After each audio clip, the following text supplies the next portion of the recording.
Pak Antus, mana ya Pak Antus ya?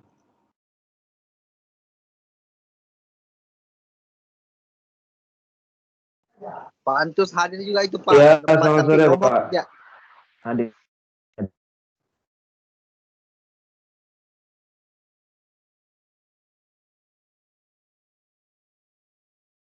Hadir Pak, hadir.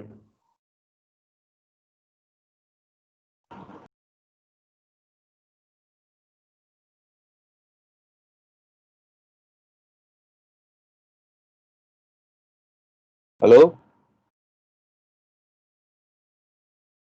Halo Pak. Halo. Ya dengar ya. Jelas Ya, ya. suaranya ya? Ya, baik. Jelas Ya, jelas jelas. Pak. Ya, sinyalnya kurang bagus juga saya di sini. Nggak tahu kenapa. Sama Pak di KK Sama, sekarang yang Iya di KK udah sinyalnya. bagus. Ya. Jangan lagi hujan. Hujan. Mungkin tegang signal. Itulah harap-harap tidak mengganggu pelajaran kita lah. Oke. Itu nampak kan itunya Bapak Ibu-ibu slide-nya, Nampak Pak. presentasinya? Nampak. Oke, siap. Nampak. Saya ambil absensi dulu ya. Apa? Oke. Pak Mariantus ada? Siap Oke. hadir Pak. Siap. Bu Angelina Losol, Hadir, Pak. Pak Sidik, Hadir Pak. Bu Salma. Bu Salma. Hadir, Pak. Hadir, Pak. Oke, siap. Bu Dorce. Ada Bu Dorce. Oke. Bu Lydia. Belum datang lagi. Bu Lydia. Hadir, Pak. Oke. Ibu Hawa. Bu Hawa Tia. Ibu Lince Laba. Hadir, Pak Pak. Lukas, mana Ibu Lydia Pak Lukas? Pak Lukas Fatin. Belum ada kah? Lukas. Ada Pak, Ada Pak Lukas, siap. hadir. Siap. Ada di Oke. sini, Oke, kita lanjut. Pak. Gitu. Oh, sama-sama kah? Oke, baik. Sama-sama dia orang Pak. Dekatan tuh Pak. Tidak, Pak. Dia di Bingko. Oke, Pak. Biarlah sama-sama Iya. pun boleh lah. Oke. Ah, Oke. gitu. Selamat Jujur. sore. Sore. Selamat siang. Dengan Ibu siapa? Ibu Hawatia, maaf baru masuk, baru Oke, baik. ada lain, Pak. Ya, saya pun tadi masalah-masalah lain tadi tiba-tiba tak keluar. Oke. Bu Dorce saya anggap hadir lah, tadi ada juga Bu Dorce. Oke, terima kasih Bapak Ibu atas kehadirannya. Selamat siang Bapak Ibu semua. Oke. Untuk Siang, minggu ini Pak. materi kita adalah model-model belajar dan rumpun model mengajar. Oke, sebelum itu semuanya udah ngumpulin tugas ya kan? Semuanya sudah mengumpulkan kan? Saya belum, Pak. Itu dia. Saya belum Mungkin cek juga. Ibu siapa nih? Udah Pak. Ibu Lydia. Oke, Ibu Lydia. Malam atau besok pagi, Pak? Malam. Saya hari ini Pak sudah selesai Pak, tapi ragu-ragu kumpulkan. Jam Takut salah. Saya usahakan begitu. ini malam Jangan. lah. Malam. So Iya, Pak saya pun Guru. banyak mau koreksi Revisi. lagi. Iya. Oke. Kalau Oke, begitu Pak. Oke, kita fokus dulu ini. Kita lupakan dulu tugas, nanti akhir kelas kita boleh tanya jawab lah dengan tugas. Oke, terima kasih atas kehadirannya semua Bapak dan Ibu-ibu. Oke, mari kita untuk minggu ini kita akan belajar tentang model-model belajar dan rumpun model belajar. Oke, model-model belajar. Ya, di sini dalam model-model belajar ini ada yang dinamakan belajar kolaboratif atau collaborative learning. Jadi dalam belajar kolaboratif ini adalah dia bukan hanya sekedar bekerja sama antar siswa dalam suatu kelompok biasa, tetapi suatu kegiatan belajar yang dikatakan kolaboratif dapat dia ada 2 atau lebih orang bekerja sama-sama. Jadi dia bukan hanya sekedar kelompok-kelompok biasa, tapi apabila kelompok belajar itu ada 2 atau lebih siswa, dia boleh dikatakan sebagai pelajaran kolaboratif. Dan tentunya dalam pelajaran kolaboratif ini dia akan memecahkan sebuah masalah bersama untuk mencapai sebuah tujuan. Jadi di sini ada beberapa unsur-unsur bagaimana caranya mengidentifikasi apakah belajar itu kolaboratif atau tidak. Pertama adalah apabila dia ada unsur tujuan yang sama dan juga ketergantungan yang positif, maka itu menjadi unsur penting dalam pembelajaran kolaboratif. Jadi dalam model kolaboratif harus ada 2 unsur penting ini. Oke. Jadi dalam mencapai tujuan tertentu, siswa bekerjasama dengan teman untuk menentukan strategi pemecah masalah yang ditugaskan oleh guru. Di dalam metode pembelajaran kolaboratif. Jadi di sini ada 2 siswa atau sekelompok kecil siswa berdiskusi untuk mencari jalan keluar, menetap keputusan bersama. Jadi ada sebuah kolaborasi lah kan. Dan juga diskusi para pelajar menimbulkan perasaan bahwa persoalan yang sedang didiskusikan adalah milik bersama. Dan tentunya setiap orang mengungkapkan ide dan saling menanggapi, yang pada akhirnya dapat mengembangkan pengetahuan bersama maupun pengetahuan masing-masing. Jadi situlah jadi dalam pembelajaran kolaboratif ini dalam sebuah kelompok belajar ini mereka ada penyampaian ide, sudah ada sebuah bekerja sama, dalam kayak dibilang saling berkolaboratif dalam sebuah kelompok kecil. Yang penting syaratnya adalah 2 atau lebih orang. Kalau 1 orang tidak boleh dikatakan sebagai belajar kolaboratif. Oke, selanjutnya adalah adanya sebuah ketergantungan positif dalam pembelajaran kolaboratif. Jadi yang dimaksud di sini adalah setiap anggota hanya dapat berhasil mencapai tujuan apabila seluruh anggota bekerja sama. Jadi dalam pembelajaran kolaboratif, setiap kelompok ini harus bekerja sama agar bisa mencapai hasil yang diinginkan. Apabila ada 1 orang yang tidak bekerja sama, maka akan boleh berimpact kepada kelompok belajar tersebut.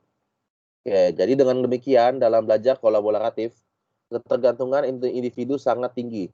Ketergantungan individu dapat dibantu dengan sejumlah cara. Pertama adalah diberikan peran khusus kepada setiap kelompok untuk memainkan peran sebagai pengamat, pengklarifikasi, perekam, dan pendorong. Jadi kita lihat nih misalnya nih, kita terlibat dalam, misalnya kita ingin terlibat dalam sebuah belajar kolaboratif.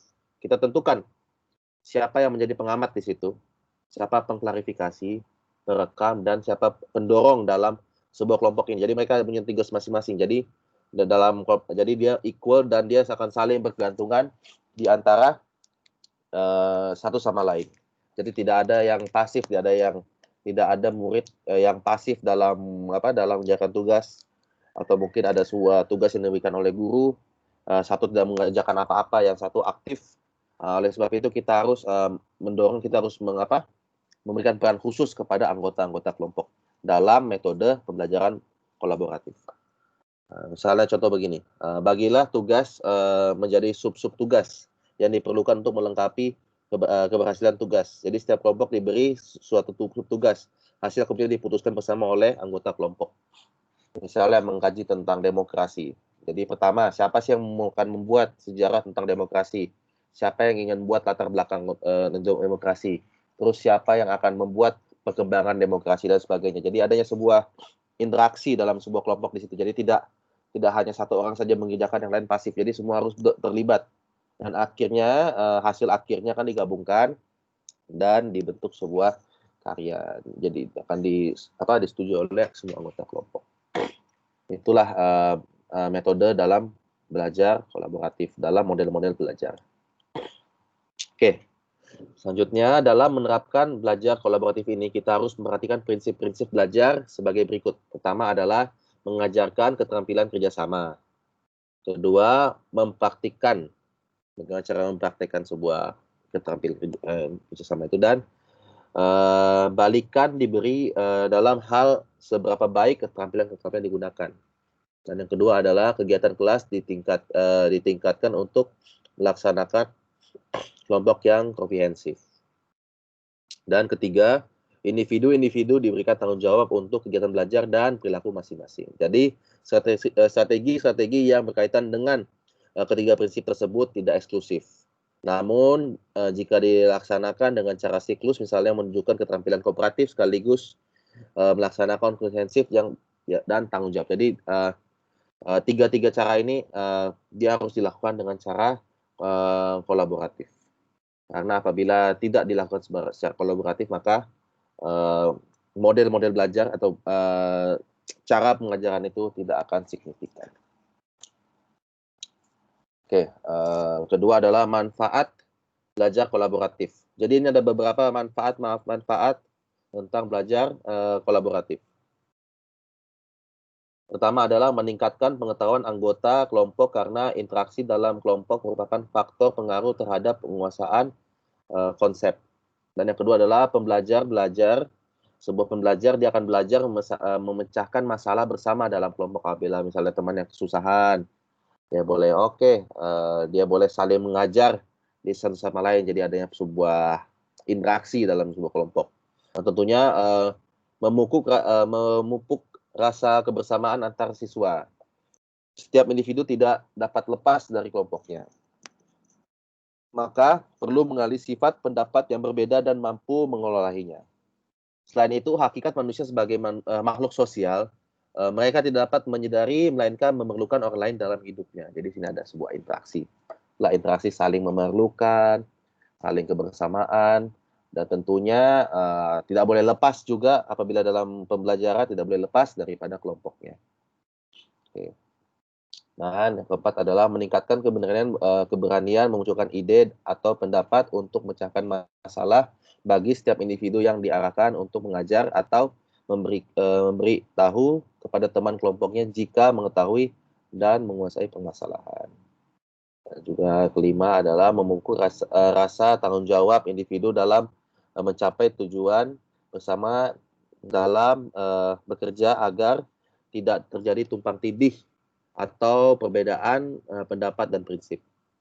Dan yang keenam adalah setiap anggota melihat dirinya sebagai milik kelompok yang merasa memiliki tanggung jawab karena kebersamaan belajar menyebabkan mereka juga sangat diperhatikan di kelompok. Oke. Jadi apabila kita lihat di sini, ini sangat berguna apabila kita ingin menerapkan sebuah model pembelajaran perkelompokan. Misalnya kita ingin membahas tentang, tadi saya contohkan demokrasi. Kita bentuklah misalnya dalam satu kelas 30 orang kita bentuk dalam 5 kelompok. Dan kelompok-kelompok situ kita berikan tugas-tugasnya. Misal si A, dia mengidentifikasi isu. Yang si B, dia melihat latar belakangnya apa, dan C dan sebagainya. Seperti itu. Jadi kita mengidentifikasi. Jadi dalam sebuah kelompok ini tidak ada yang pasif. Dan kita harapkan dalam sebuah manfaat, sebuah model belajar kolaboratif itu, setiap siswa boleh mengikuti pembelajarannya karena di situ adanya sebuah interaksi di antara anggota kelompok. Oke. Seterusnya adalah dinamakan sebagai belajar kuantum atau quantum learning. Oke. Jadi hakikatnya belajar quantum learning ini adalah model belajar ini untuk menanggulangi masalah yang paling sukar di sekolah, yaitu kebosanan. Oke. Jadi di sini nih dalam kuantum ini bagaimana caranya agar pelajaran itu menarik dan tidak akan bosan. Oke, saya akan jelaskan lanjut. Pertama adalah istilah kuantum ini secara harfiahnya dia apa? Yaitu berarti sebuah kualitas sesuatu atau mekanisme yang berkenaan dengan gerak. Jadi dia ada sebuah kualitas dalam sebuah benda. Itulah maksudnya kuantum. Jadi apabila kita terapkan lebih lanjut, kuantum ini adalah sebuah mekanis yang merupakan suatu studi tentang gerakan-gerakan partikel subatomik. Ini dalam ajar ilmiahnya. Oke, jadi bagaimana dalam kuantum ini dalam metode dan falsafat belajar? Jadi di sini disebutkan bahwa De Potter dan Hennarki dalam 1999 dia menjelaskan bahwa belajar kuantum ini sebagai interaksi yang mengubah energi menjadi cahaya. Jadi bagaimana caranya sebuah kesemangatan hidup, semangat yang kita berikan, yang kita tanamkan oleh siswa, misalnya contoh merubah suasana kelas, kita merubah suasana kelas lebih berwarna dan lebih menyenangkan untuk belajar agar tidak bosan. Akhirnya dari energi yang mereka terbangun, mendapatkan energi semangat belajar itu menjadi sebuah cahaya. Jadi karena ada sebuah energi, timbulnya sebuah cahaya yang mereka makin semangat dan akhirnya belajarnya menjadi signifikan. Seperti itu. Itulah maksudnya mengubah energi menjadi cahaya. Dia semuanya sebuah umpamaan. Oke, menurut Agus Nirmanto, dia menjelaskan mengatakan bahwa belajar kuantum ini menjelaskan bagaimana cara belajar efektif sehingga mendapatkan hasil yang sama seperti kecepatan cahaya atau betul-betul hasil yang signifikan yang kita ingin mau. Jadi misalnya kita dengan merubah suasana kelas, misalnya kita dalam kelas geografi, bagaimana caranya pembelajaran geografi yang signifikan? Mungkin kita mendekorasi kelas dengan berbagai gambar-gambar ya, gambar-gambar yang ada di dunia misalnya, atau seperti menara Pisa dan lain-lain, dan juga adanya peta dunia. Itu juga boleh membuat sebuah suasana kelas yang makin menyenangkan, akhirnya mendapatkan hasil memuaskan dari hasil belajar tersebut. Dan juga metode membaca kuantum adalah sebagian besar dari kuantum yang membuat kecepatan saja. Dia juga dikenal sebagai metode membaca kuantum, yang bagaimana caranya kita dapat membaca dengan cepat. Nah, di sini maksudnya cepat adalah cepat dan juga boleh membaca dan memahami dengan cepat. Jadi dia tidak hanya sekedar baca saja, tapi dia boleh memahami dengan cepat. Itulah maksudnya dalam metode belajar kuantum, yaitu yang terpenting adalah untuk menanggulangi rasa bosan. Misalnya bagaimana caranya kita membuat siswa agar tertarik untuk membaca. Kan contohnya misalnya ada sebuah buku cerita, bagaimana cara menarik. Nah, kita kenalkan dulu. Oke, ini bukunya ini seperti ini sangat bagus, bla bla bla bla bla. And then adanya sebuah sifat ketertarikan pada siswa untuk ingin membaca sebuah buku cerita sebagai contoh, atau mungkin sebuah buku sejarah misalnya. Oh, ini sejarah bangsa Indonesia seperti ini, kan? Nah, untuk kita lanjut, mari kita baca. Akhirnya bisa membaca dan akhirnya bisa memahami dengan cepat. Oke, di sini saya teruskan lagi. Pertama adalah quantum learning ini berakar dari upaya Lazarov dengan eksperimen tentang sugestopedia, yaitu prinsip bahwa sugesti dapat mempengaruhi hasil belajar dan setiap detail apapun yang diberikan sugesti positif atau negatif. Jadi itulah tadi saya menyatakan bahwa harusnya ada sugesti positif. Apabila kita berikan sugesti positif, maka hasil belajar pun akan positif. Lain halnya kalau kita berikan sebuah negatif, maka hasil belajar kita inginkan pun tidak tercapai. Itulah mengapa ini pentingnya peran guru di sini, bagaimana caranya menciptakan suasana yang nyaman, aman, dan menyenangkan. Oke, jadi di sini ada beberapa teknik yang digunakan untuk memberikan sugesti positif. Yaitu pertama adalah mendudukkan siswa secara nyaman. Jadi adanya sebuah misalnya kalau kita ada tempat duduk yang biasa aja, misalnya dalam kelas tempat duduknya berbaris, itu mungkin sudah bosan kan, kita ubahlah situasi kelas menjadi membulat atau bagaimana. Telah bisa membuat sebuah sugesti positif, atau mungkin memasangkan musik latar dalam kelas yang agak menarik, atau mungkin dan tentunya harusnya bagaimana cara kita meningkatkan partisipasi setiap individu, dan menggunakan poster-poster untuk memberikan kesan yang besar sambil menunjukkan informasi. Seterusnya menyediakan dokumen relasi dalam seni pembelajaran sugesti. Oke, baik, Bapak-bapak, Ibu-ibu, saya tahu pasti beberapa Bapak-bapak, Ibu memang sekarang adalah guru. Saya ingin bertanya nih, mungkin Pak Antus boleh menjawab, apa sih yang Bapak Antus lakukan di kelas untuk menciptakan suasana yang dengan nyaman? Boleh sharing dulu Pak Antus?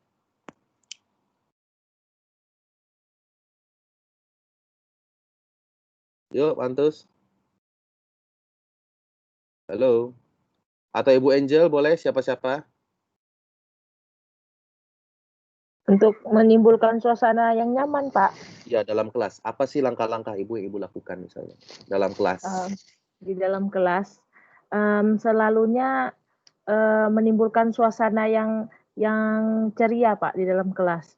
Sebab kalau di dalam kelas kami itu ada yang umurnya sudah tidak sama, ada yang ada yang sudah umur belasan tahun tapi masih di kelas 5 begitu Pak ya. Jadi selalunya yang tahap yang dorang punya level yang kita mau timbulkan tuh tidak semua sama. Jadi kadang saya gunakan cara yang anak kecil yang sepatutnya di kelas 5, kadang saya gunakan yang cara yang untuk yang anak-anak yang besar. Selalunya saya kalau sudah bosan belajar secara membagi ceramah, saya akan bagi video begitu contohnya, menyanyi sama-sama begitu. Kalau sudah bosan lah. Betul. Iya, begitu Pak selalunya. Kalau yang poster-poster Saya, tuh Pak. memang susah. Menarik. Iya. Menarik. Oke, bagaimana Pak Sidik? Saya, Bagaimana Pak Sidik menerapkan pembelajaran kuantum ini dalam kelas? Gimana Pak Sidik? Boleh sharing? Kita ingin Kalau kita saya Pak diskusi. macam sebelum perang tuh kan, kita harus membangkitkan motivasi anggota-anggota kita sebelum berperang, sehingga dia termotivasi untuk membunuh musuh-musuhnya seperti itu Pak. Membangkitkan rasa percaya dirinya seperti itu. Wah, menarik Pak. Perang seperti gitu. mungkin pelajaran bumi. Jadi ayo kita anak-anak kita terbang ke bumi. Wah, mantap Pak. Mau kata Menarik anak Pak. terbang ke bumi? Seperti itu. Menarik. Jadi itulah Pak, itu adalah salah satu contoh pembelajaran yang tadi kita dengarkan dari Bu Angel dengan Pak Sidik barusan. Itulah adalah contoh-contoh nyata dalam penerapan model belajar secara kuantum. Oke, kita lanjutkan lagi. Kita teruskan lagi kepada poin selanjutnya. Masih mengenai tentang model pembelajaran kuantum. Jadi pertama, seorang guru yang menerapkan pembelajaran kuantum ini diibaratkan orkestrasi belajar. Jadi dengan meriah dan sehala nuansa. Seperti tadi kata Pak Sidik, ayo kita pergi ke bumi atau dan sebagainya. Itulah bagaimana caranya seorang guru ini menjadi sebuah orkestra di situ untuk bisa membuat suasana ini menjadi nyaman. Oke. Dikutip dari perkataan De Porter, yaitu mengubah bermacam-macam interaksi yang ada dalam kelas dan sekitar dalam momen belajar. Inilah definisi tentang quantum learning atau pembelajaran tentang kuantum. Dengan pembelajaran kuantum, guru menciptakan kegiatan belajar yang menggairahkan dan menyenangkan, seperti seorang konduktor simfoni yang piawak menghasil sajian yang terbaik dari setiap musisi, setiap instrumen, bahkan dari ruang konser. Jadi dia itu seolah-olah seperti konduktor atau mungkin musisi, atau betul-betul menariklah menjadi perhatian para murid. Akhirnya murid terdorong untuk ingin belajar atau ingin mengikuti pelajaran, karena tentunya bagaimana caranya tentunya guru yang menarik, siswa juga akan ikut tertarik mengikuti pembelajaran. Jadi pembelajaran kuantum ini mengedepankan unsur-unsur kebebasan, santai, menakjubkan, menyenangkan, dan menggairahkan. Dan juga indikator, bagaimana sih indikatornya pembelajaran kuantum ini ada berhasil, yaitu dengan siswa merasa sejahtera, mereka senang. Dan tentunya siswa dikatakan sejahtera apabila aktivitas menyenangkan dan menggairahkan. Tentunya nanti kita bisa lihat juga dari hasil akhirnya, apakah hasil akhirnya sesuai dengan apa yang kita mau atau tidak, apakah nilai ujiannya bagus, atau mungkin apabila bagus berarti dia betul-betul mengikuti pelajarannya, dan metode pembelajaran kuantum ini berhasil dilakukan. Oke. Di sini ada beberapa, ya silakan. Sebelum itu ada mengutip dari apa tadi itu? Et al, maksudnya itu et al itu apa Pak? Et al ini ada 3 penulis, ada 2 atau lebih penulis Pak. Jadi misalnya nih De Porter, jadi dalam buku yang mengrujuk ini, ya kan, dia itu ada 2 lebih penulis, misal 3 atau 5 atau 10. Nah mungkin kan kita letak De Porter lah, Sidik lah, Antus, itu kan panjang kan, kita letak saja et al. Begitu saja. Terima kasih Pak. Oke, siap. Oke, lanjut lagi, prinsip-prinsip utama pembelajaran kuantum. Oke. Pertama adalah segala sesuatu, lingkungan kelas, hingga bahasa tubuh guru, dari kertas yang dibagikan sampai rancangan pembelajaran, semua mengirimkan pesan tentang belajar. Nah, inilah prinsip-prinsip utama dalam belajar kuantum. Oke, segalanya bertujuan, yang terjadi dalam pengubah mempunyai tujuan, yaitu para siswa mengembangkan kecakapan dalam mata pelajaran. Nah, pentingnya ada sebuah kecakapan dalam mata pelajaran.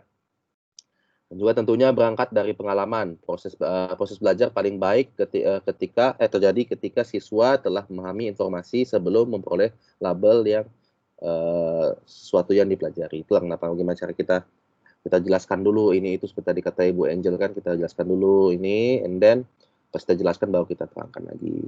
Jadi mereka, oh saya nampak sudah. Jadi dia nampak apa sih yang kita ingin berikan, info apa sih yang kita ingin berikan.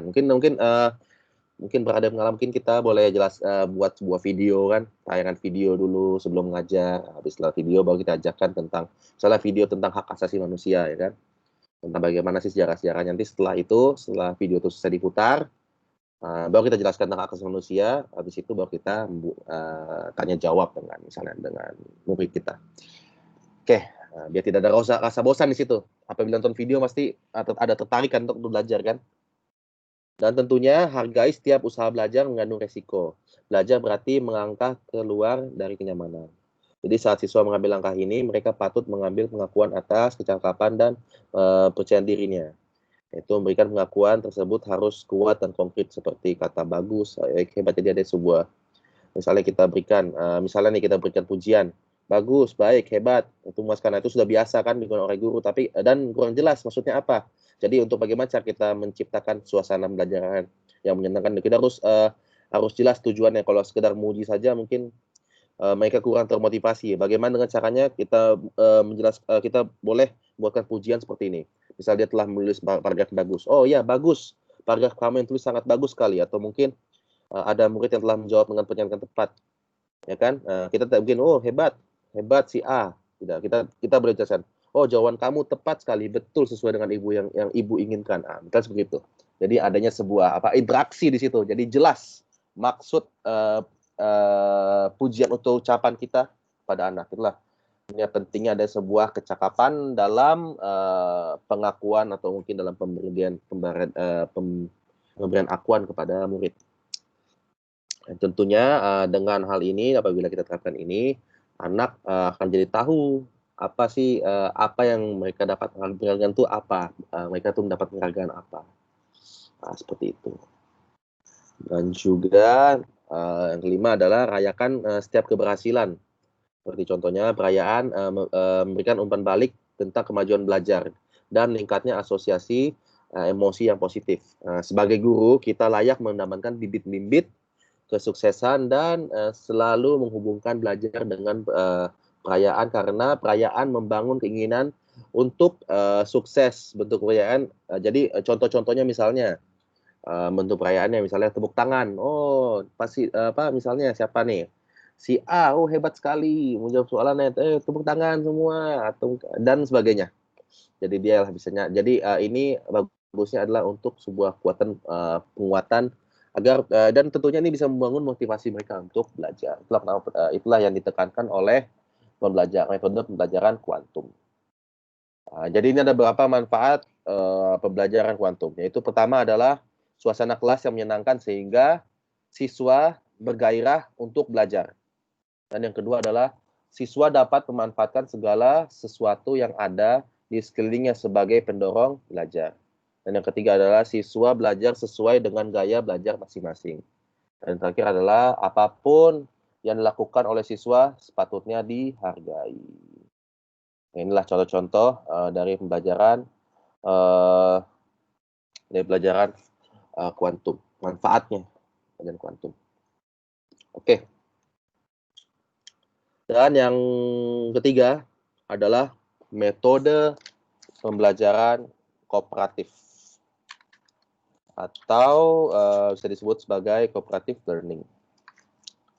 Jadi hakikatnya adalah kooperatif ini atau kooperasi atau kooperatif ini berarti bekerjasama untuk menyelesaikan suatu tujuan. Jadi ada sebuah tingkat kerjasama di sini. Apa bedanya kolaboratif dengan kooperatif? Tadi kolaboratif adalah bekerjasama dalam sebuah kelompok, ya kan? Ini juga sama, tetapi ada makna lain yang berbeda dalam kooperatif dan kolaborasi. Kolaborasi itu lebih kepada apa? Dari hal yang banyak itu disatukan jadi satu. Kalau ini biasanya dia menyelesaikan suatu tujuan yang sama. Jadi tidak dibagi-bagi, betul-betul dia saling bekerja sama untuk menentukan atau menyelesaikan sebuah masalah. Tadi kan dibagi-bagi kan, ya kan? Tadi bagi-bagi karena dia tadi apa? Kalau kita menyelesaikan masalah, dia ada sebuah pembagi-bagian tugas, ya kan? Ada sebuah pembagian-bagian tugas dalam pembelajaran kolaboratif. Berbeda dengan kooperatif. Kooperatif ini mereka saling bekerja sama. untuk mencapai tujuan. Jadi semuanya betul-betul bekerjasama, tidak pembagian tugas. Oke, jadi dalam kegiatan kooperatif ini seorang mencari hasil yang menguntungkan bagi dirinya dan juga menguntungkan bagi seluruh kelompok. Dan yang kedua adalah belajar kooperatif ini adalah pelajaran yang menggunakan kelompok kecil sehingga siswa bekerja sama dan maksimal kegiatan pelajaran sendiri dan juga anggota lain. Jadi ide sangat sederhana, misalnya anggota kelas diorganisasikan ke dalam kelompok-kelompok kecil setelah menerima pembelajaran guru. Nah, jadinya jadi dia bisa membuat misalnya setelah dalam kelas dia bisa membentuk sebuah kelompok belajar kecil dan dia bisa saling membagilah, saling belajar sama lain. Jadi dia bukannya metode yang seperti tadi. Jadi jangan sampai tertukar ya Bapak, Ibu, kooperatif dengan kolaborasi. Itu ada hal yang berbeda. Walaupun tujuannya adalah sama-sama bekerja sama, tetapi konteksnya berlainan. Dan juga usaha-usaha kooperatif menghasilkan partisipan yang saling berusaha menguntungkan, Jadi semua anggota kelompok ini juga jadi semua anggota kelompok tambahan dari usaha-usaha satu dan lainnya. Jadi dia saling bertimbal balik lah, tidak ada pembagian tugas dalam sebuah metode pelajaran kooperatif. Dan juga adanya pengakuan bahwa semua anggota kelompok bernasib sama, pengenalannya bahwa ketika seseorang selain disebabkan dirinya sendiri juga membantu temannya. Jadi dia ada sebuah kooperatif itulah. Jadi prinsip utama dalam pembelajaran kooperatif adalah tujuannya yang sama pada anak-anak dalam kelompok membuat kegiatan belajar lebih komprehensif, kooperatif. Dan juga pada suatu saat anak-anak mungkin bekerja kooperatif apabila bertanya tentang ejaan suatu kata atau berbagi pensil saat menggambar. Jadi ada sebuah interaksi lah di antara murid-murid apabila kita menggunakan sebuah metode kooperatif.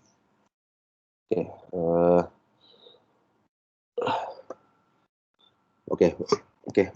Sorry, mungkin anak-anak tersebut memiliki tujuan sendiri yang terpisah dalam kasus ini.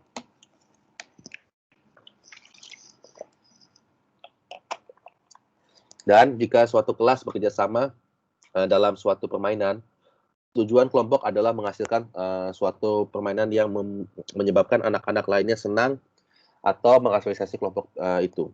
Namun tujuan tiap anak mungkin tidak sama. Dan yang terakhir adalah dan seterusnya adalah seorang anak mungkin ingin menyenangkan gurunya, yang lain ingin menarik perhatian dari kelas. Jadi di sini bisa lihat ada tujuan-tujuan yang berbeda, tetapi dia melakukan hal yang sama. Yang lain-lainnya betul menganggap diri sebuah kesempatan untuk mengerjakan tugas sebaik-baiknya. Nah, di sinilah ini ada beberapa prinsip-prinsip dalam tujuan belajar kooperatif. Dan juga ada sebuah dalam poin selanjutnya adalah ketergantungan yang positif, yaitu beri anggota kelompok peran khusus untuk membentuk pengamat peningkatan penjelasan atau perekam. Dengan cara ini tiap individu memiliki tugas khusus dan kontribusi tiap orang diperlukan untuk memenuhi sebuah tugas. Dan juga dibagilah tugas menjadi sub-sub tugas yang diperlakukan untuk melengkapi hasil tugas. Setiap kelompok diberi tugas input oleh seluruh anggota kelompok. Jadi di sini biarpun ada sub tugas, tapi dia dibolehkan untuk saling berinteraksi sama lain. Misalnya ada kekurangan, dia boleh menolong kawannya lagi. Jadi disitulah jadi dia lebih ke eksplisit untuk penerapan metode kooperatif ini. Dan juga nilailah kelompok sebagai suatu kesatuan yang terdiri dari individu-individu. Anak-anak dapat bekerja berpasangan dengan penilaian tiap pasangan.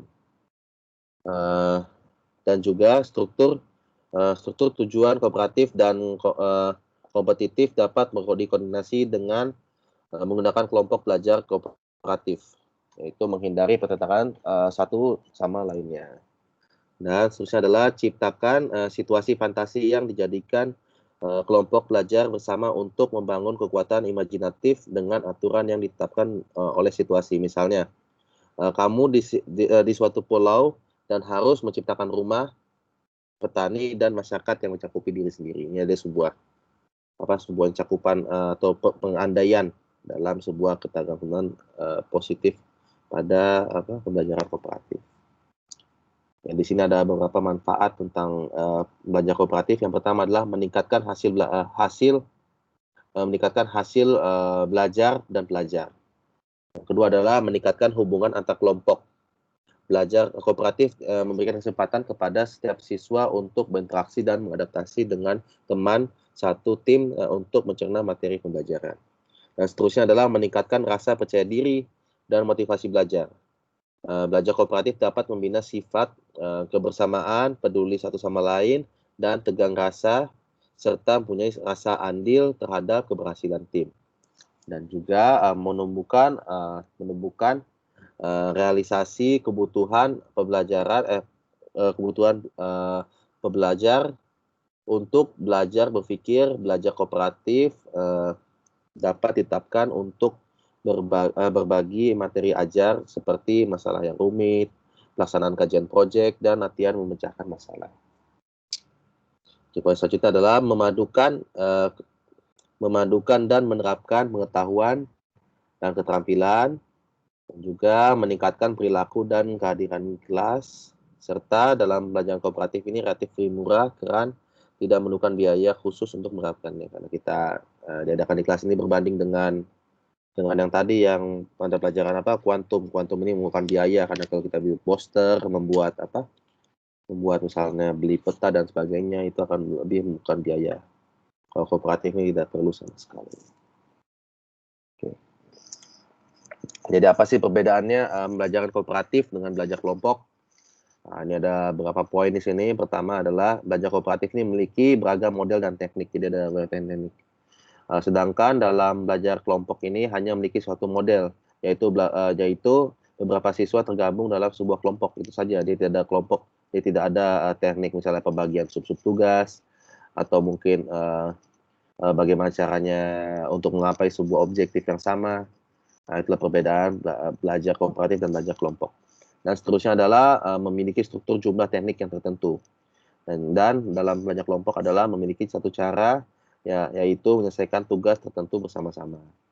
Dan yang ketiga adalah mengaktifkan semua anggota kelompok untuk berperan serta dalam penyelesaian tugas-tugas tertentu. Itulah mengapa dalam belajar kooperatif saya tekankan tadi, dia itu walaupun dia sama dengan dengan kolaboratif, tapi karena dia saling kooperatif, dia ada sebuah peran kerjasama dalam saling membantu dalam sebuah kelompok belajar. Jadi dia betul-betul misalnya si A, si B, dia misalnya ada yang kekurangan, dia akan menolong temannya. Jadi ada sebuah sifat interaksi di situ.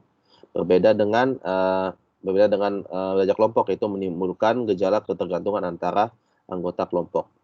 Dan juga belajar kooperatif ini menggalangkan potensi sosialisasi di antara anggota kelompok. Sedangkan dalam belajar kelompok sangat tergantung pada niat baik setiap anggota kelompok. Kalau misalnya satu niatnya ini untuk main saja, dalam belajar kelompok misalnya satu orang dia ini tidak buat dia itu hanya diam-diam dan tidak melakukan apa-apa, itu bisa menjadi sebuah hal yang negatif bagi kelompok, karena pada dasarnya dalam sebuah pembelajaran kelompok ini, apabila diberikan tugas pada guru, nilai akan dibagi sama rata. Itu boleh menjejaskan orang yang aktif dalam sebuah kelompok. Ini adalah perbedaan-perbedaannya. Dan ada beberapa keterbatasan belajar kooperatif. Pertama adalah memerlukan waktu yang cukup bagi setiap siswa untuk bekerja dalam tim. Jadi waktunya ini cenderung lebih terbatas lah begitu. Dan juga memerlukan latihan agar siswa terbiasa dalam belajar dalam tim.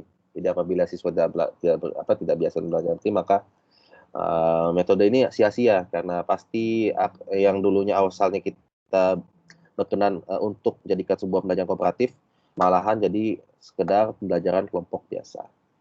Nah, juga model belajar kooperatif ini yang diterapkan harus sesuai dengan pembahasan materi yang diajar. Materi ajar harus dipilih sebaik-baiknya agar sesuai dengan misi pembelajaran kooperatif. Dan tentunya memerlukan format penilaian yang benar, belajar yang benar, dan memerlukan kemampuan khusus bagi guru untuk mengkaji beberapa teknik pelaksanaan belajar kooperatif. Oke, seterusnya saya lanjut. Atau saya mau saya melanjut dengan pembelajaran model pembelajaran tematik. Ini mungkin sudah tidak asing lagi untuk dengan bapak-bapak, ibu-ibu sekalian.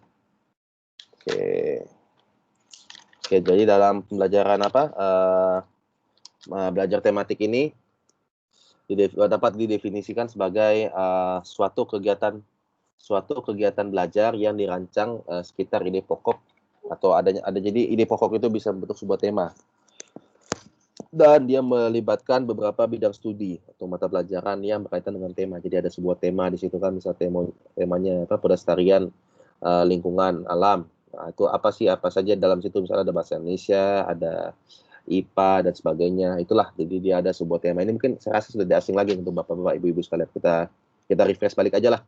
Apa sih ini hakikat belajar tematik ini? Dan juga pendekatan ini dilakukan oleh guru dalam usahanya untuk menciptakan konteks dalam berbagai jenis pengembangan yang terjadi, sehingga apa yang dipelajari atau dibahas disajikan secara utuh dan menyeluruh, bukan sebagian-bagian dari konsep yang utuh. Dan juga menurut Pampas tahun 1995, yaitu mengatakan bahwa pembelajaran tematik ini merupakan pembelajaran yang digunakan guru untuk mendorong partisipatif aktif si pembelajar dalam kegiatan-kegiatan yang difokuskan pada suatu topik yang disukai belajar dan dipilih untuk belajar. Jadi prinsip belajar tematik ini adalah, pertama, belajar tematik menggunakan tema sentral dalam kegiatan belajar yang langsung. Dan juga semua kegiatan belajar dipusatkan sekitar tema tersebut saja. Dan yang ketiga, menurut Menbak, menyatakan bahwa belajar tematik ini mengkombinasi struktur, urutan, dan strategi yang diorganisasikan dengan baik. Dan seterusnya adalah kegiatan-kegiatan bacaan dan bahan yang digunakan untuk mengembangkan konsep-konsep tertentu. Jadi ada sebuah konsep-konsep tertentu yang dibahas dalam pembelajaran tematik. Jadi betul-betul dia sesuai dengan apa tema yang yang dinyatakan dalam situ, itulah apa yang kita pelajarinya. Dan juga para ahli mengasumsikan bahwa belajar tematik merupakan suatu cara untuk mencapai keterpaduan kurikulum.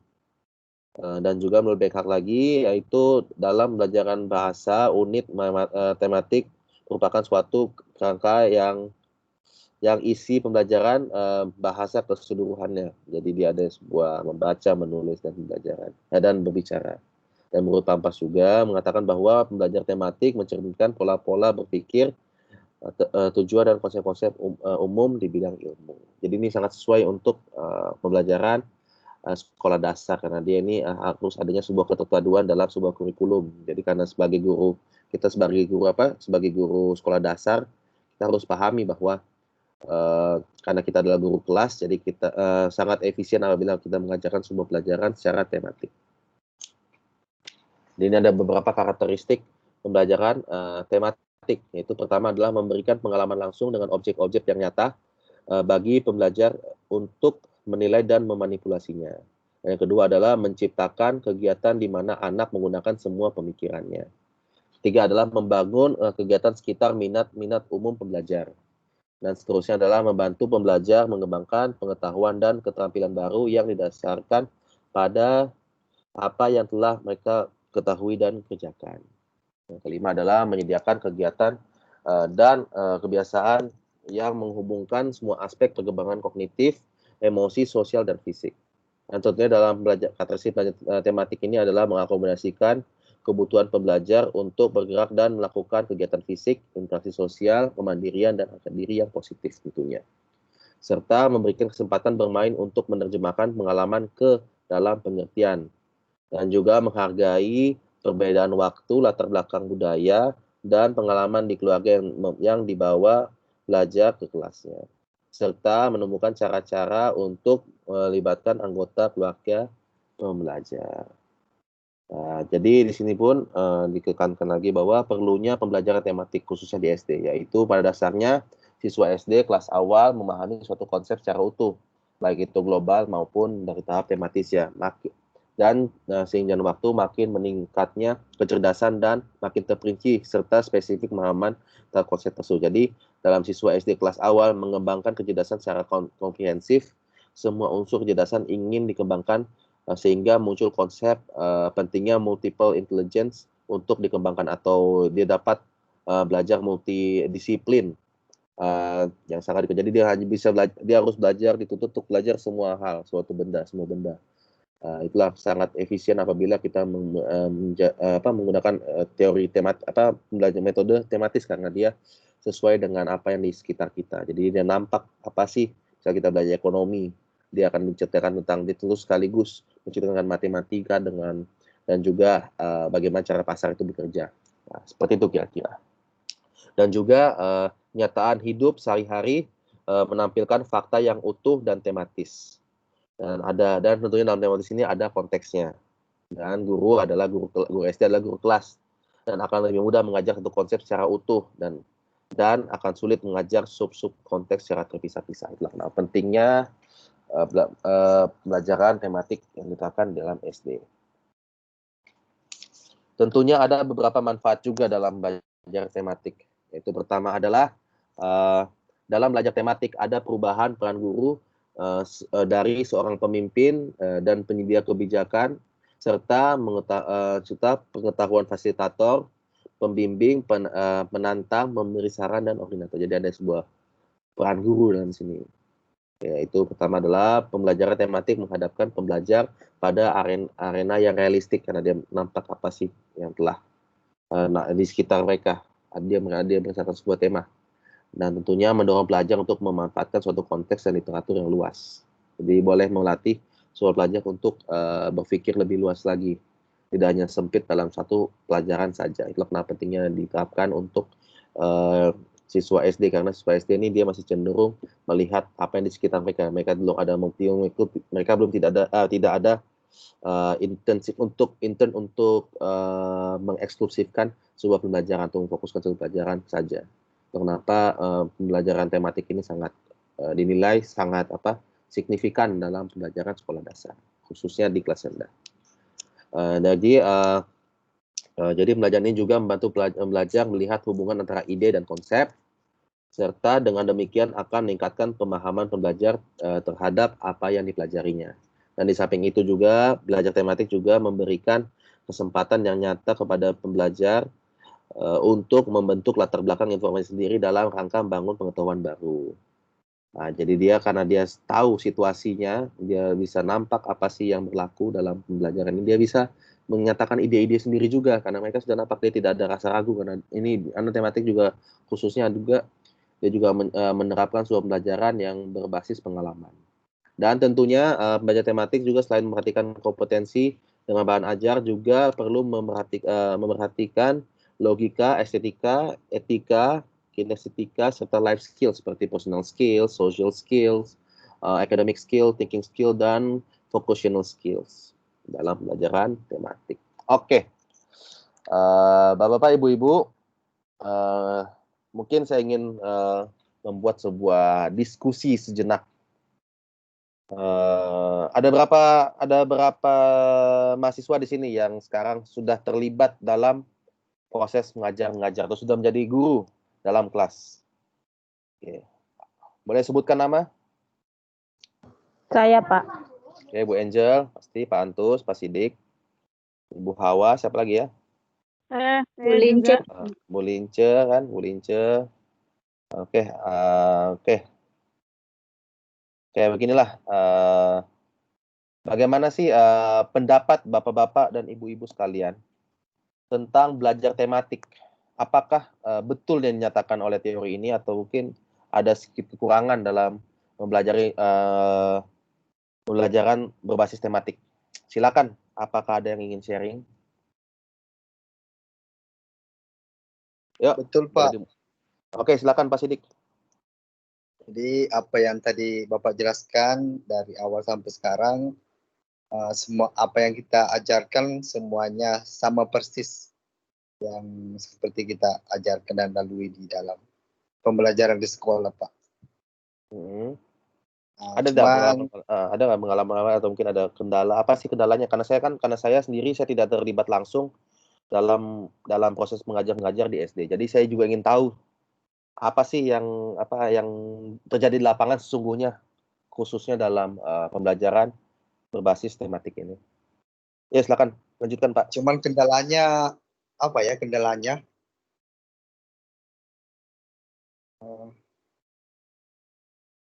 dia berbasis tematik, artinya setelah contohnya mungkin ada pelajaran penjas cuman sebentar saja, Pak. Pindah lagi ke tema lain, judul lain. Lebih kepada waktu Pak, ya. Jadi tidak Iya, jadi secara menyeluruh. kalau saya maunya saya kalau perjalanan penjas full penjas 2 jam seperti itu. Jadi dia bersukan yang sekejap saja gitu. Baru berapa 10 gerakan pindah lagi ke tema lain. Sudah anak-anak sudah oke. Belum lagi keluar keringat, pindah lagi ke tema lain. Tidak shock. Oke, Iya, bagaimana? Oke, saya dapat gambaran sudah. Ada lagi Bu Angel? Bu Angel ini banyak pengalaman dalam pembelajaran SD ini. Tidak juga Pak, baru juga. Pak Lukas, Ya. Pak Lukas itu Pak Lukas. pengalamannya Pak. Ya. Oke, Pak Lukas, silakan Pak Lukas. Yang selalu diam. Saya ingin dengar suaranya Pak Lukas. Menghilang terus. Pak Antus, bagaimana Pak Antus? Atau Ibu Hawa lah? Ibu Hawa ini mengajar SD Ya, kan ya? Pak. Ya, mengajar SD kan Bu? Ya. Ya, Sampai boleh SMP juga. Kalau boleh tak guru menjelaskan Bu? Menjelaskan bagaimana sih proses tematik yang sudah lalui lah pengalaman-pengalaman Ibu. Saya juga ingin mendengarkan pengalaman-pengalaman Bapak Ibu ya, sekalian. lebih kurang dengan Pak Diaskan bercakap. Lebih kurang sama dengan Sidik juga seperti sama. Halo, masih dengar suara saya? Putus-putus Bu. Tapi bolehlah. Sempat putus. Lanjut Bu Hawa. Lanjut saja, Halo? enggak apa. Lanjut saja. Silakan. Halo. Ya, halo. Oh, saya kira terputus. Oke, Pak. Oke. Yang dicakap oleh Pak Sidik tadi itu terputus lagi. Itu betul. Saya juga alami. Terputus-putus ya. Lain saya. Sekejap masuk dan keluar. Oke. Kalau di kelas 3 itu atau kelas 4 ya. Ataupun kelas 5.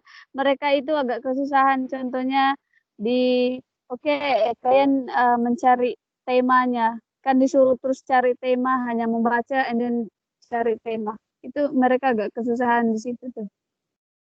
Kalau Jadi di bagaimana? pembelajaran tematik. Biasanya kan kalau kurikulum yang lalu yang KTSP itu kan lebih senang.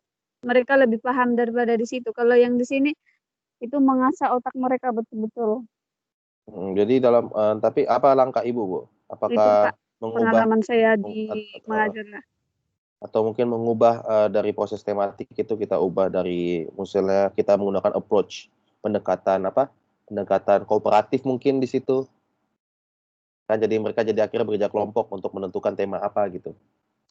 Apa begitu Bu atau bagaimana, adakah pendekatan yang Ibu lakukan? Ya biasanya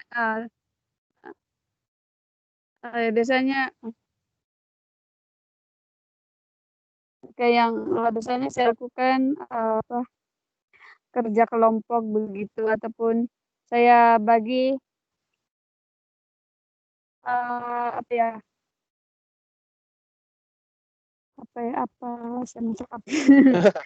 saya bagi pandangan yang lain. Contohnya boleh mengambil ke referensi lain begitu, macam di dalam buku lain, tidak saja yang di situ.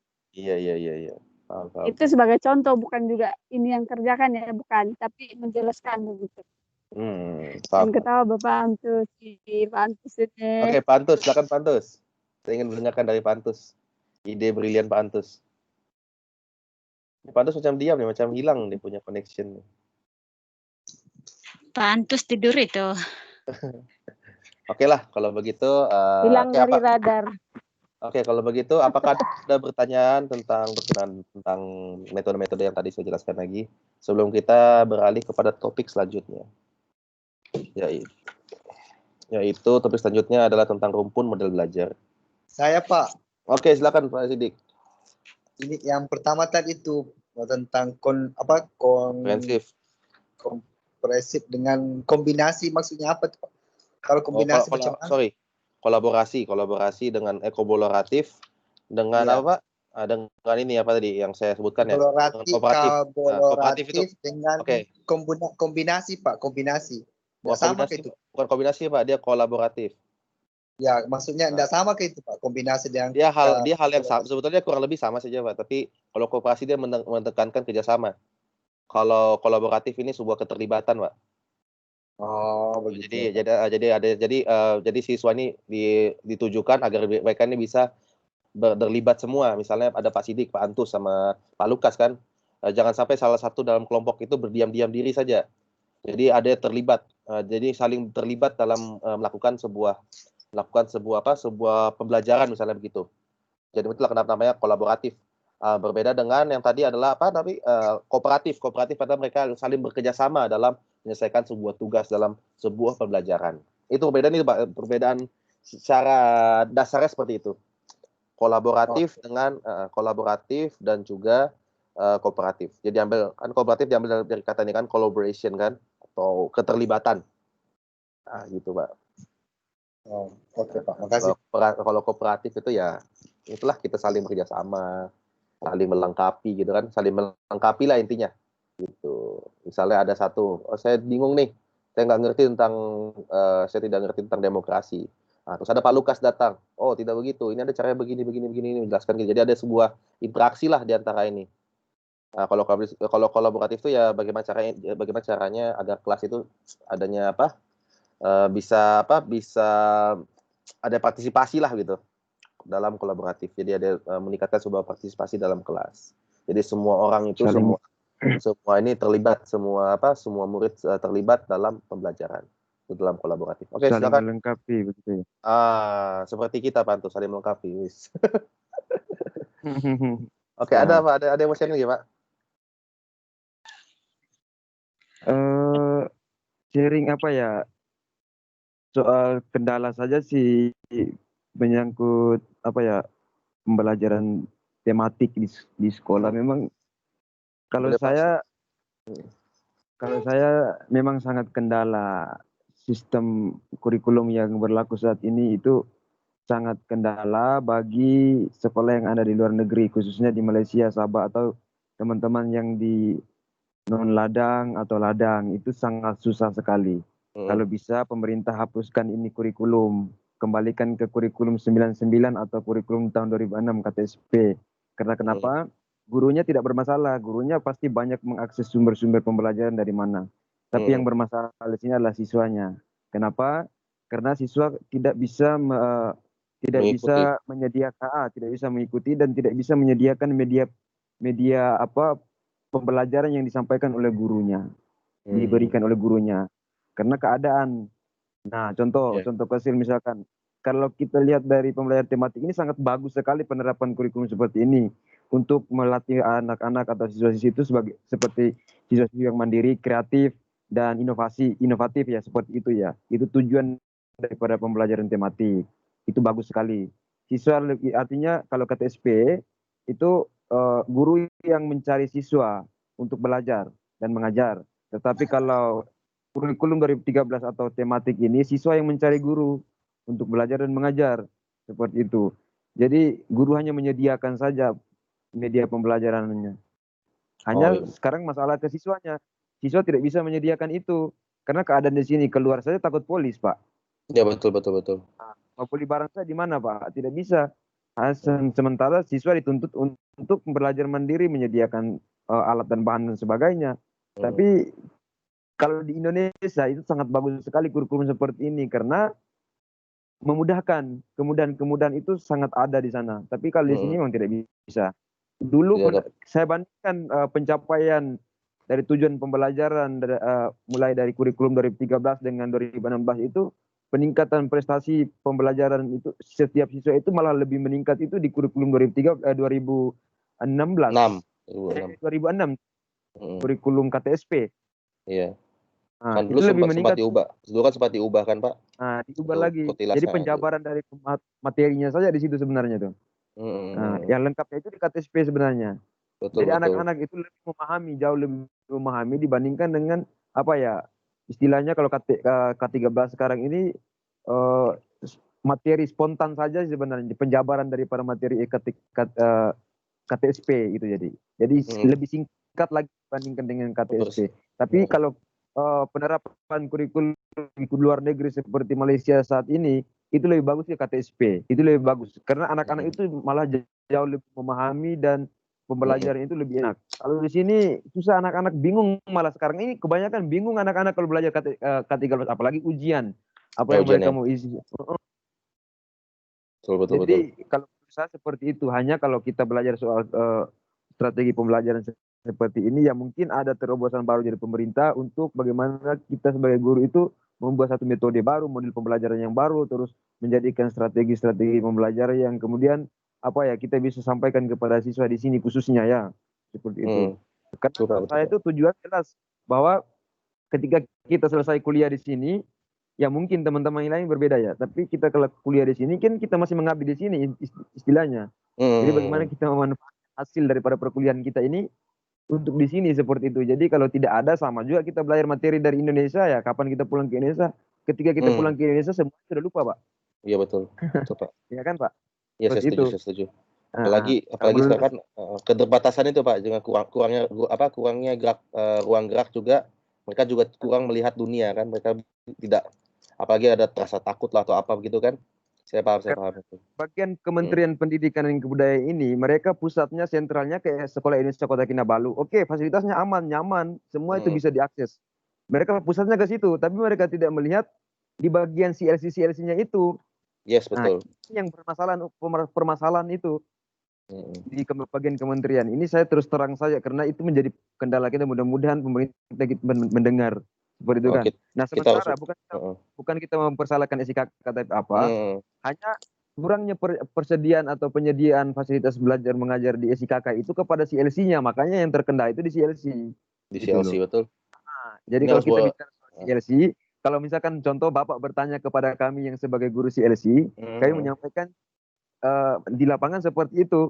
Tapi kalau kami mengajar di SIKK ya mungkin lebih mudah mungkin karena apalagi kita tahu di CLC kan dia mungkin ada beberapa yang hanya di ladang saja kan, dan hidupnya memang di ladang, kurang ke kota, itu kan itu juga saya menjadi salah satu faktor juga kan, susah melihat apa sih tematik ini bagaimana sih, tidak bisa membayangkan lah begitu. Penilaian akhir yang paling jelas itu kita lihat di ujian saja Pak, dari bentuk soalnya saja sudah membingungkan, kita bisa lihat pengukuran membingungkan karena dari kementerian, dari pusat arahnya langsung ke SIKK langsung serahkan ke CLC, ya CLC bingung dong, selama nggak pernah belajar kok, kan begitu Pak. Betul itulah dilema itu, kita harus bawa ke DPR Pak. Ya Pak, bawa ke DPR, ubah lagi. Undang-undang lagi, nanti demo lagi, kita anak-anak mau butuh belajar Pak. Bagaimana betul. Itu bagus. Oke. Itulah saya rasa, itulah realita yang dialami saat ini Pak ya. Saya juga baru tahu nih Pak, saya juga senang kalau ada sharing-sharing ini, jadi saya tahu bagaimana sih situasi yang di lapangan sebetulnya kan. Karena kita bacain tematik ya sepertinya seperti boleh menyelesaikan masalah dunia begitu, boleh menyelesaikan masalah belajar khususnya. Tetapi kalau penerapannya juga, dia juga bergantung pada situasi juga kan. Ya betul. Kalau saya untuk bagus. Ya, punya konsepnya sangat bagus. Kalau belajar kan di mana saya kita belajar, teorinya jelas Pak. Kalau kita belajar soal ini teorinya jelas Pak. Tapi implementasi daripada teori itu ada dia praktek aplikasinya Pak. Ya, nah, aplikasinya. Kalau kita belajar teori saat ini, itu kita boleh belajar. Jangan kan kita belajar hari ini Pak. Mungkin di suatu saatnya kita boleh belajar Pak. Teorinya kan pasti banyak sumbernya kan, dari satu sumber saja Pak, kan begitu Pak. Hanya sekarang bagaimana kita mengimplementasikan ke realita di lapangan saat ini seperti itu. Bisakah tidak? Kalau soal belajar saja, ya kalau menurut saya siapa saja, kapan saja, di mana dia boleh belajar. Boleh belajar ya.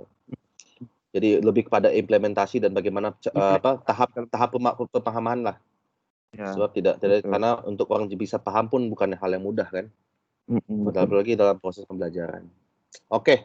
Bagaimana Bapak Ibu-ibu, ada yang ingin tambahkan dengan pendapat Pak Antus, atau mungkin ada kritik atau mungkin saran lebih atau bagaimana? Oke Pak, saya kalau menurut saya untuk misalnya dalam tematik ini Pak kan di dalam tematik ini misalnya buku tema 1 itu sudah ada beberapa mata pelajaran. Tetapi kalau saya misalnya contohnya bahasa Indonesia, saya ambil misalnya 1 jam. Jadi misalnya besok ada lagi bahasa Indonesia dan ini ada lagi bahasa Indonesia, jadi saya sudah gabungkan dua.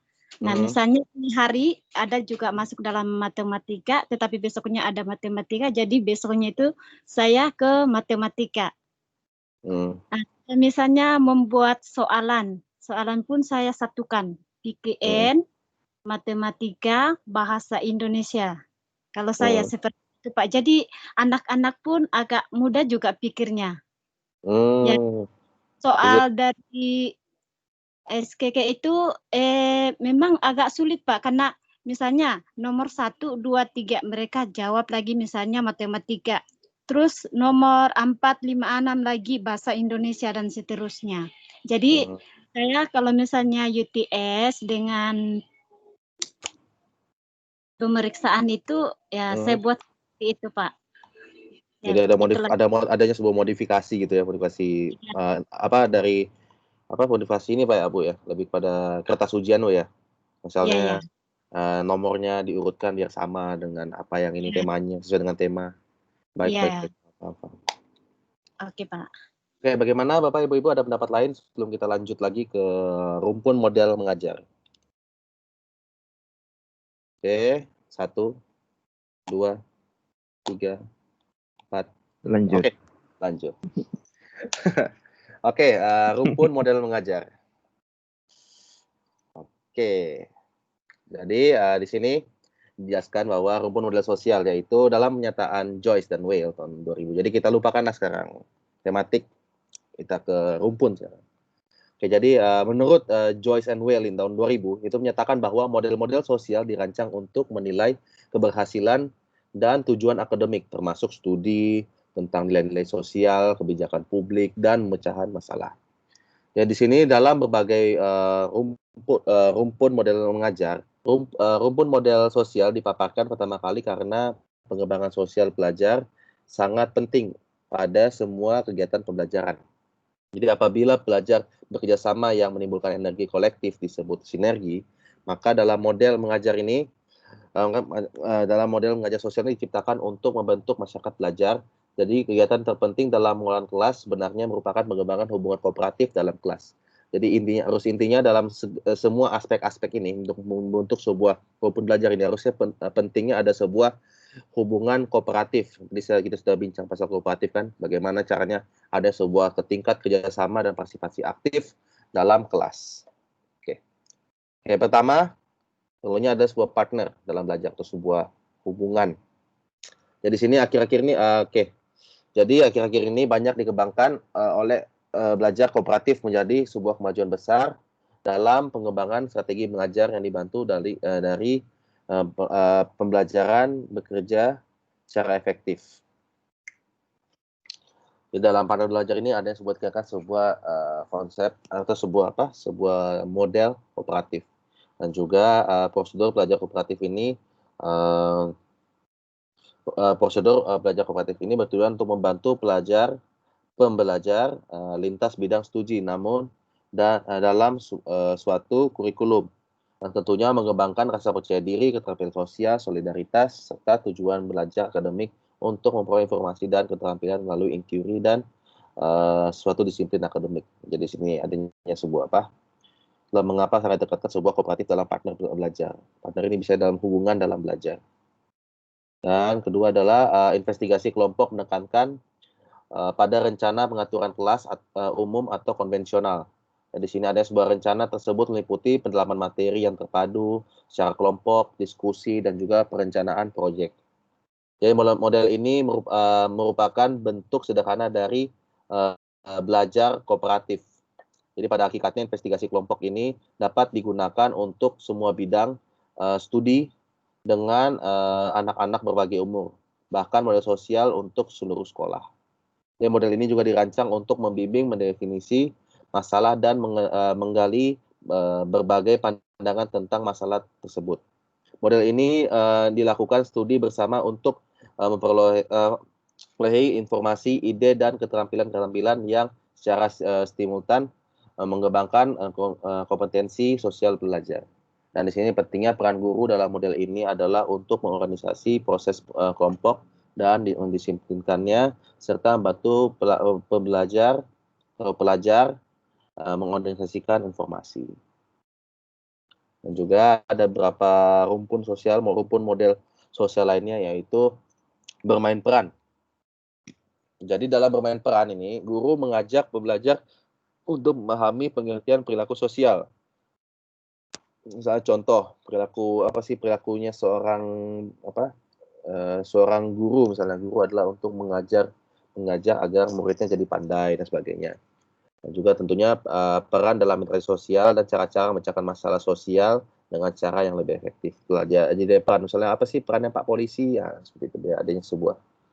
Dan di situ dia boleh berpikir, oh nyata ini polisi adalah law enforcement atau penegak hukum. Dia akan menindak orang yang jahat dan sebagainya. Oke, secara khususnya bermain peran ini membantu pelajar untuk mengumpulkan, mengkoordinasi informasi tentang isu-isu sosial. Jadi pentingnya. Jadi itulah kenapa bagaimana cara kita melihat sebuah memainkan peran di sini, dan juga mengembangkan empati terhadap orang lain dan berusaha untuk meningkatkan keterampilan dalam keterampilan sosial si pembelajar. Dan yang keempat adalah inquiry jurisprudensi, yaitu model ini pembelajar berpikir tentang kebijakan-kebijakan sosial. Dan model ini dirancang untuk tujuan studi tentang isu-isu sosial di masyarakat suatu negara, bahkan di tingkat nasional maupun internasional, dapat dipersiapkan bagi pembelajar. Dan juga pembelajar mempelajari kasus-kasus yang terlibat dalam masalah sosial dalam suatu wilayah yang dikaitkan dengan kebijakan publik. Ini jadi kita tahu kan jurisprudensi ini maksudnya adalah hukum, ya, berkaitan dengan hukum atau mungkin peraturan. Misalnya mempelajari tentang terorisme, kan? Terorisme. Kenapa terorisme ini salah? Kenapa? Karena dia melanggar undang-undang misalnya. Jadi kita menekankan sebuah proses yang berdasarkan undang-undang. Dan juga ini misalnya kan dari konsep inquiry jurisprudensi ini, pembelajar diajak untuk mengidentifikasi masalah-masalah kebijakan publik, juga disediakan pilihan-pilihan dan pemecah masalahnya. Yang kelima adalah kepribadian dan gaya belajar. Di dalam model ini dikemukakan adanya gaya belajar pembelajar, dan guru yakin bahwa semua dapat berkembang. Dan perkembangan dapat terjadi secara optimal apabila lingkungan menyediakan cara kerja konseptual yang diperlukan untuk kebutuhan konseptual seseorang. Dan apabila kondisi lingkungan tidak optimal, maka beberapa bentuk pemahaman pertumbuhan diasumsikan terjadi.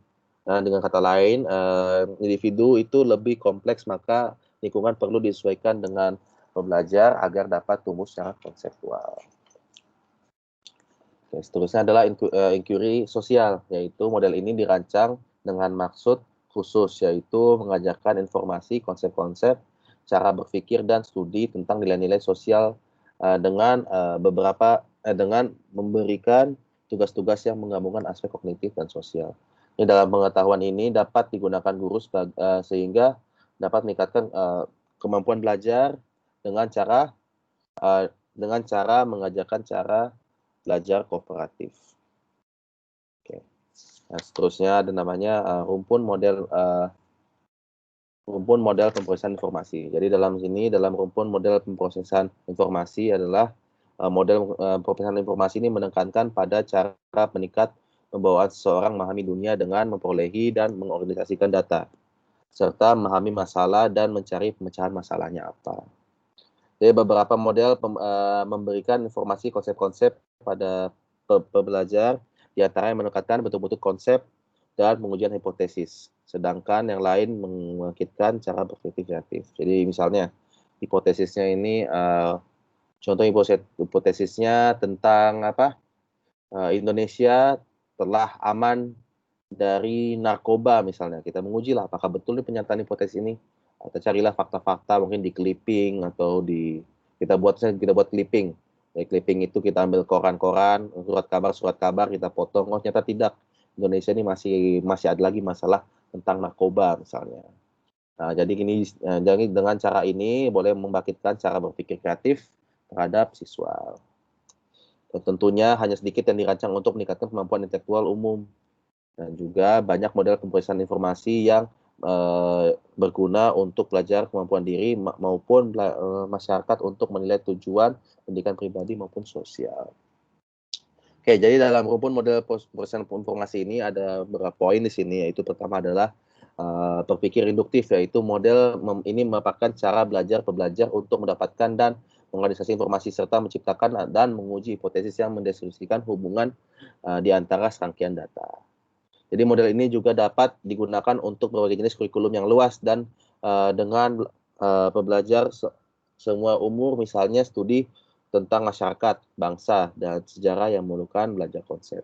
Serta pengorganisasian informasi sangat penting dalam kurikulum yang mengajar berpikir induktif dan merupakan model yang sangat penting untuk belajar dan mengajar berbagai bidang studi.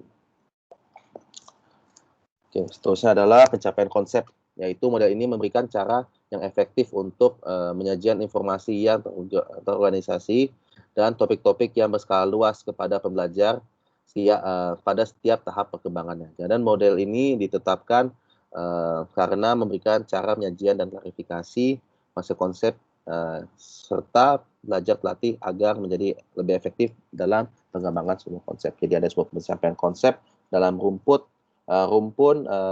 model pembelajaran proses informasi. Nah, misalnya dari hipotesis, apa sih hipotesis tadi?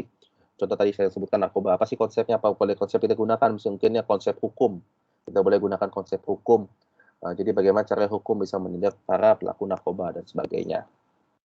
Dan ketiga adalah inquiry ilmiah adalah pertanyaan ilmiah, yaitu pembelajar dibawa ke proses ilmiah dan dibantu mengumpulkan dan menganalisis data, mengecek hipotesis, teori, serta mencerminkan hakikat pembentukan pengetahuan. Dan latihan inquiry, yaitu model ini memberikan rancangan untuk mengajar pembelajar menghubungkan alasan sebab akibat menjadi lebih baik serta tepat mengujinya. Jadi kenapa mereka, apa sih sebab mereka menyeludup narkoba misalnya contohnya.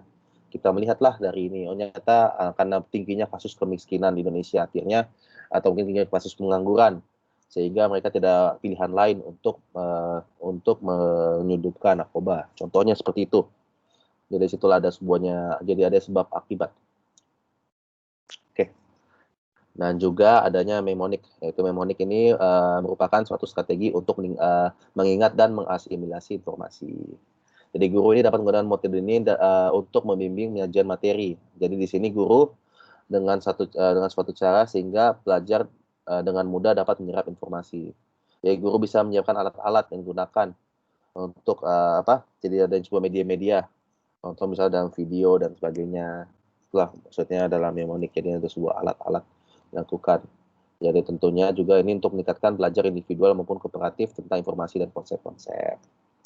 Serta model ini juga dapat diterapkan untuk berbagai bidang studi, kurikulum, karakteristik belajar, dan berbagai umur. Jadi apa saja alat-alat atau media-media yang boleh digunakan dalam metode belajar, dalam rumpun model belajar informasi pada tahap mnemonik. Dan seterusnya adalah sinetik. Jadi sinetik ini adalah model ini dirancang untuk membantu pembelajar memecahkan masalah dan menulis kegiatan-kegiatan serta menambahkan pandangan-pandangan baru pada topik-topik dari suatu bidang ilmu yang luas. Nah, jadi biasanya dalam ini biasanya model ini diperkenalkan pelajar dalam sebuah agenda, misalnya agenda ada workshop. Jadi karena ada workshop ini dia bisa jadi melihat sebuah ceramah. Jadi bukan hanya pembelajaran di kelas, dia bisa ikuti misalnya workshop di mana, misalnya atau kunjungan di kantor apa, tidak ada sebuah misalnya kantor Mahkamah Konstitusi ada sebagainya. Jadi situlah bisa ada sebuah topik-topik ilmu yang luas lagi yang dibahas, ada pandangan-pandangan baru, bukan hanya ada di kelas saja. Jadi ada pandangan langsung, misalnya kita membahas tentang konstitusi, kita bisa mampir ke Mahkamah Konstitusi, dan di situ biasanya ada pembicara di situ. Pembicara itu dia menjelaskan lah bagaimana konstitusi yang ada di Indonesia saat ini. Dan seterusnya adalah organisasi awal atau advanced organizer, yaitu model ini dirancang untuk memberikan struktur kognitif kepada pembelajar untuk memahami materi melalui kuliah, membaca, dan media lainnya. Oke. Model ini dapat diterapkan hampir semua materi dan untuk belajar berbagai umur. Jadi model ini juga dapat mudah dikomunikasikan dengan model-model lain. Sebagai contoh ketika penyajian dikomunikasikan dengan kegiatan induktif. Oke, seterusnya adalah penyesuaian dengan pembelajar. Yaitu model ini bertolak dari studi Kohlberg yang digunakan untuk membantu kita menyesuaikan pembelajaran pada suatu tahap kematangan. Jadi Kohlberg ini adalah Kohlberg ini menyatakan bahwa yang seperti yang kuliah sebelumnya kan, Kohlberg ini dia melihat bahwa sebuah pembelajaran ini harus disesuaikan dengan tingkat kematangannya. Misalnya anak SD ini hanya belajar hanya cukup, tidak boleh terlalu banyak teori. Nah, dalam penyesuaian ini dia sangat bertolak dari studi Kohlberg. Jadi mulai ini dikembangkan asumsi bahwa pelajar yang belajar dengan segitiga lebih kompleks dan meningkatkan kemampuan. Jadi dia harus meningkatkan kemampuan walaupun dia belum sampai tahap kematangan, tapi kita bisa meningkatkan kemampuan mereka dalam mencapai sebuah informasi dan konsep. Dan tentunya ini membuat sebuah program menyajikan sebuah keterampilan berpikir para siswa. Dan membantu pembelajar mempelajari informasi dan konsep-konsep kemampuan untuk menganalisis informasi dan hipotesis, serta kemampuan mensintesiskan ide-ide baru dan memecahkan sebuah masalah. Oke. Dan seterusnya adalah yang tadi itu rumpun model perusahaan informasi. Nah, sekarang adalah rumpun model personal. Jadi di sini maksudnya adalah model belajar personal dimulai dari pandangan tentang harga diri individu, yaitu seseorang berusaha memperoleh pendidikan sehingga berusaha memahami diri sendiri dengan lebih baik, bertanggung jawab atas pendidikannya sendiri, dan belajar mencapai perkembangan yang baru dengan lebih kuat, lebih sensitif, dan lebih kreatif dalam meraih kehidupan yang kualitas tinggi. Yang pertama, dalam rumpun model personal ini ada poin yang yaitu pengajaran non-direktif, yaitu dikembangkan dari suatu teori konseling. Model ini menekankan kerjasama di antara pembelajar dan guru. Dan guru ini harus berusaha membantu pelajar memberikan bagaimana memberikan peran utama dalam pembelajaran pendidikan. Sebagai contoh seperti ini. Dalam rangka menjelaskan tujuan berpartisipasi dalam pengembangan. Jadi pada kesempatan untuk mencapai sebuah tujuan tersebut, guru menyiapkan informasi tentang beberapa atau sejauh mana kemajuan-kemajuan yang dicapai dan membantu pelajar memecahkan sebuah masalah. Jadi disitulah adanya sebuah peran guru yang digunakan dalam pengajaran non-direktif ini. Jadi guru non-direktif secara aktif membangun kerjasama dengan menyediakan bantuan-bantuan yang diperlukan pembelajar untuk mencari jalan keluar dari masalah yang dihadapi. Jadi model ini boleh digunakan sebagai beberapa cara. Pertama itu digunakan sebagai model dasar untuk melaksanakan seluruh program pendidikan, dan juga yang kedua boleh dikombinasikan dengan model lain untuk menyajikan bahwa kontak dilakukan dengan pembelajar. Yang ketiga adalah digunakan ketika pembelajar merencanakan proyek belajar mandiri maupun kooperatif, dan yang keempat adalah digunakan secara periodik ketika memberikan konseling pada pembelajar, menemukan jalan atau keluar tentang apa yang dipikirkan dirasakan pelajar untuk dipahami. Dan yang kedua adalah meningkatkan harga diri, yaitu dalam karya Abraham Maslow itu digunakan untuk membimbing suatu program dalam rasa harga diri adalah kemampuan akutivitas diri. Jadi guru ini harus menggali prinsip-prinsip yang dapat membimbing kegiatan-kegiatan kerjasama dengan belajar untuk yakin dan memberikan gambaran tentang pribadi si belajar sebaik mungkin. Itulah maksudnya dalam personal. Jadi dia lebih kepada input daripada personal pelajar itu.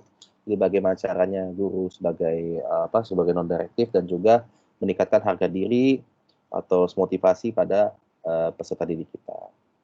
Dan yang terakhir adalah rumpun model sistem perilaku, yaitu ini berkaitan dengan dasar teoretik ini disebut juga sebagai teori belajar sosial atau modifikasi perilaku, terapi perilaku atau mungkin cyber ethnic. Oke.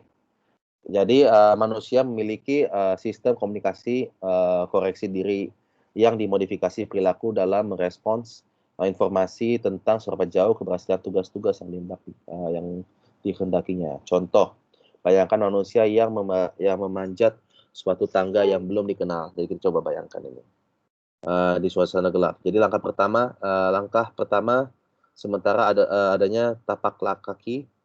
Jika langkah terlalu cepat mungkin dia akan kepleset karena tempat itu kosong.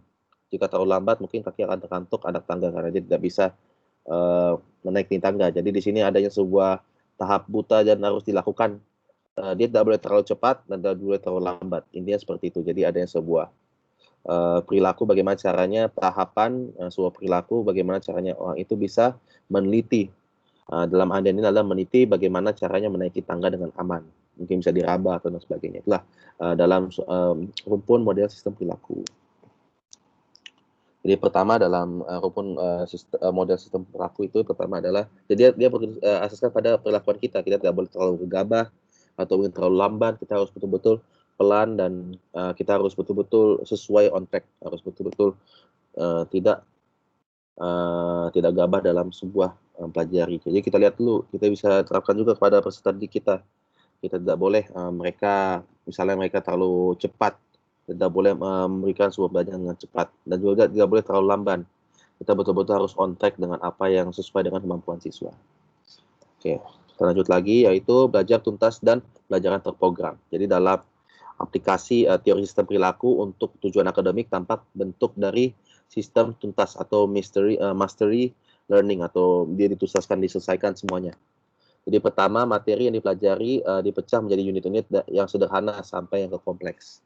Jadi materi yang disajikan kepada pelajar pada umumnya dikerjakan secara individual melalui media yang sesuai, misalnya bacaan, tape, dan lain-lainnya. Dan pembelajar mengerjakan bagian demi bagian, jadi tidak boleh langsung, tapi dia sudah tersub dan sudah terstruktur. Itulah pentingnya rumpun model sistem perilaku, dia terstruktur. Dan juga setelah suatu unit selesai dipelajari, maka pelajar diberikan tes untuk mengetahui keberhasilan belajarnya. Itulah maksudnya adanya tugas lah seperti itu.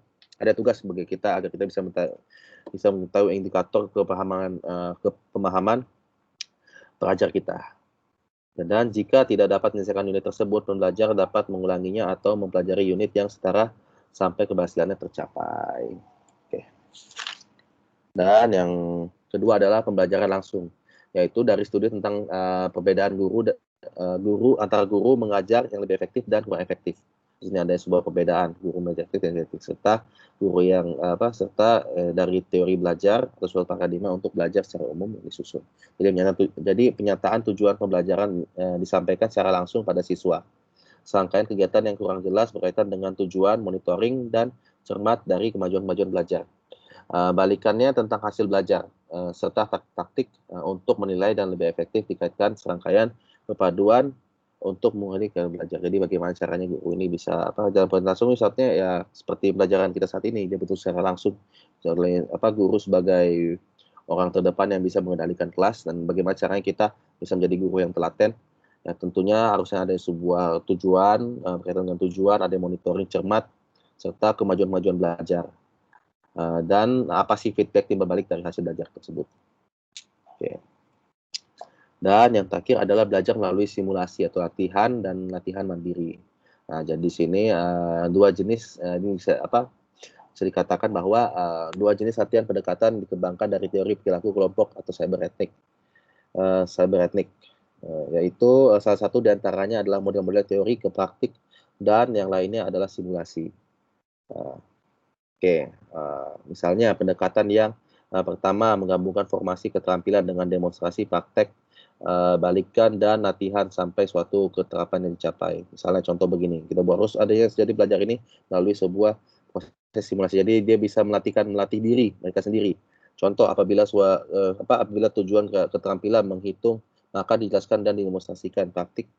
Praktiknya dikembangkan secara kolektif, misalnya dalam menghitung, atau mungkin dalam menghitung lah.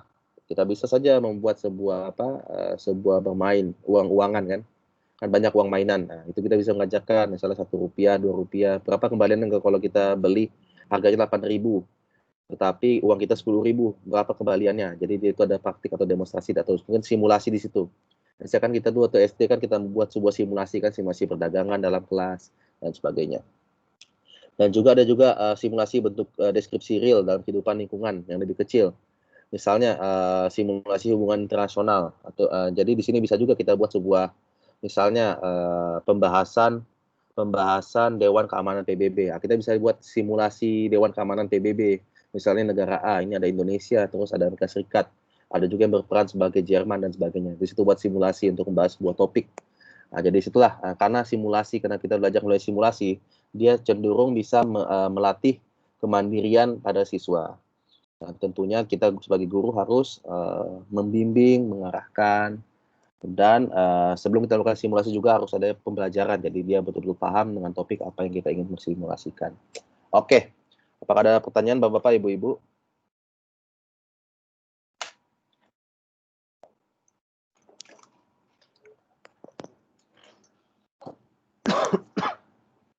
Apa senyap saja nih? Halo. Berpikir Pak. Oh, oke, Berpikir boleh. pertanyaan.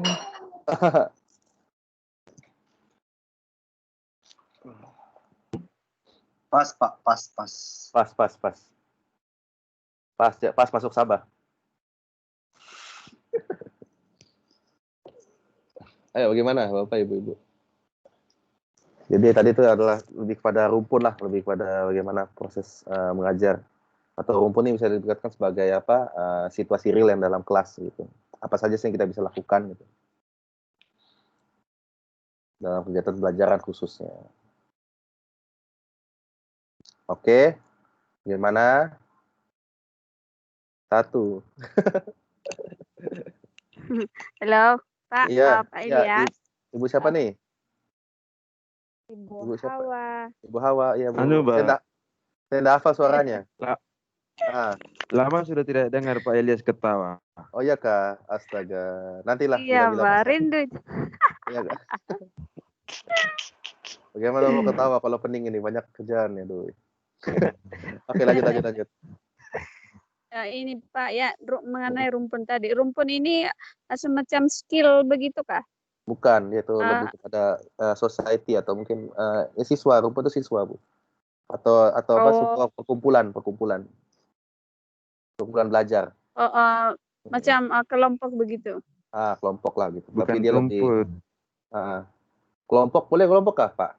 Rumpun ini. Tidak kan dia lebih kepada Ya, rumpun, kumpulan ya, Pak. kumpulan lah gitu, kumpulan gitulah adanya manusia. Kumpulan belajar. Ada manusia gitulah. Ada kumpul manusia. Jadi itulah nih apa teknik-teknik yang boleh digunakan lah. Gitu. Belum pada dapat modul nggak Bapak Ibu-Ibu? Belum Pak, belum dapat tembus kayaknya. Oh, nanti itu habis selesai sudah baru sampai modul. Belum tembus. Tapi nanti ada ujian kan ya untuk semester ini kan? Ada ujian akhir kan? Nanti sudah selesai kuliah baru datang modul tuh, Pak. Wah, enggak apalah untuk belajar ujian lah kan? Untuk anak cucu besok lusa. Ada ujian kah, Pak? Iya, ada ujian sebagai macam ada ujian. Tidak sama macam dulu, Pak. Enggak, sudah. Setelah saya boleh tolong sudah tuh. Oke. Siap. Tolong, Mbak. Tolong, Bapak. Oke, bagaimana Bapak Ibu? Atau mungkin ada pertanyaan dengan tugas kah? Masih bingung-bingung nggak apa yang ini? Nanti oke kah? Nanti saya akan buat mungkin tugas kedua buat video lah tentang pembelajaran, strategi pembelajaran. Jadi saya akan jelaskan di grup secara detail sih. Melibatkan anak-anak apa? Nah, lah, gitu lagi pandemi. Jangan. Kalau video tentang anak-anak banyak. Boleh juga, mana-mana lah. Yang penting nanti saya tengok lah dulu, saya pikir dulu apa soalannya. Ibu senang karena tinggal di sekolah dekat. Tidak melalui Pak, kasih tugas kan. Itu jadi bisa dorang juga. mengajar, ya dorang mengajar dari rumah, dorang mengajar saya. Iya itulah misalnya kan.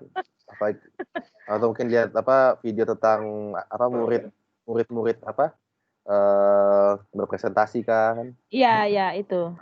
Metode apa sih ini gitu. Jadi ibu mengidentifikasi metode apa gitu. Iya. Kita mungkin habis awal sajalah kelas ini. Iya. Boleh kah? Boleh Pak. Boleh juga Pak. Betul. Boleh sekali. Sudah apa nih? Full charge sudah battery. Mereka yang lain cakap boleh sekali bilang. Bukan saya. Sudah living Ibu Hawa awal Pak. Mana ada Pak? Ini masih ada aku di sini. Oh masih ada. Mana? Kasihan Ibu Hawa Pak, di atas sedikit dia sekarang Pak. Oh kasihan. Ya Pak. Jangan macam Febiona tuh. Febiona angkat naik apa? Naik apa namanya? Naik pokok bawa ke lampu. Semacam saja untuk popularity. Iya. Tapi dia sudah kan tidak main sudah YouTube. Cari subscriber. Jumpa PM pula tuh. Tidak main. Terhapus sudah akun dia, Pak. Oh iya kah? Oke, bagaimana? Ada Pak, pertanyaan lagi? tugas Silakan, kemarin oke kah, Pak? Belum saya cek lagi nanti. Tenang. Tenang, Ibu. Pak sibuk sekarang. Kita Harap dia kan dapat izin. 8 minggu kan? 8 minggu kan? Sudahlah cari lain di atas bukit bertanya tugas lagi banyak-banyak. Tugas 3 saja. Iyalah supaya ready. Gapailah tugas kelompok kan? Tugas kelompok tapi lah Susah Pak. lain ini yang mau bertanya-tanya. Susah Pak mau berhubungan. Itulah Tafailah. Berhubungan apa, Benjel? Maksudnya susah mau bercari-cari. Komunikasi. Ya, komunikasi. Hubungan itu komunikasi kan. Banyak pengertiannya. Banyak pengertiannya. Kau pantas nih macam-macam pengertiannya. Kasih satu pengertian. Oke kalau begitu terima kasihlah atas partisipasinya. Ada kan lagi macam sunyi saja nih. Sidik ada. Oke lah, bolehlah saya akhiri perjumpaan kita hari ini. Terima kasih Bapak, Ibu-ibu atas partisipasinya. Silakan melakukan aktivitas kembali dan stay safe di rumah aja, kita jaga kita. Oke. Selamat sore. Selamat sore Pak. Terima kasih. Oke Pak. Selalu selamat pagi. Selamat sore.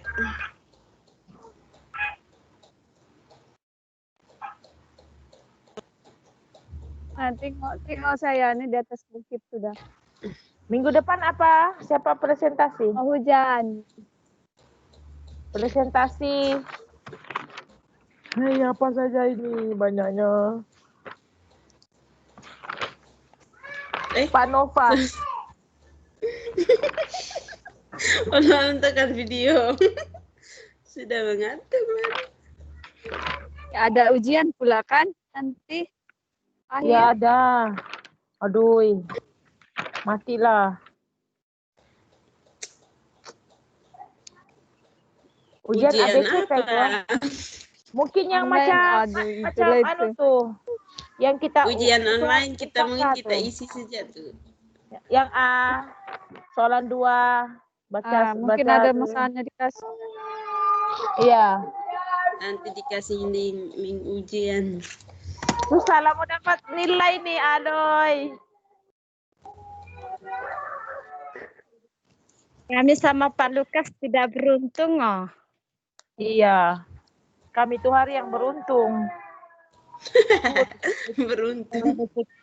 Sudahlah tidak beruntung beasiswa, tidak beruntung dapat nilai. Ya. Mudah-mudahan ada kebijakan lagi, Bu, ya. Supaya ibu dorang dapat beasiswa. Ya, mudah-mudahan, oh. Amin. Amin. Udah. Itu mungkin. Ada 5 minggu lagi kita kan?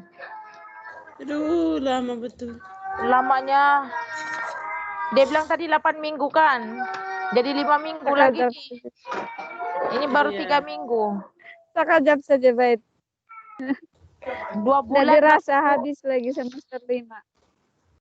Nah, kita sudah habis presentasi, disuruh buat benda lain lagi.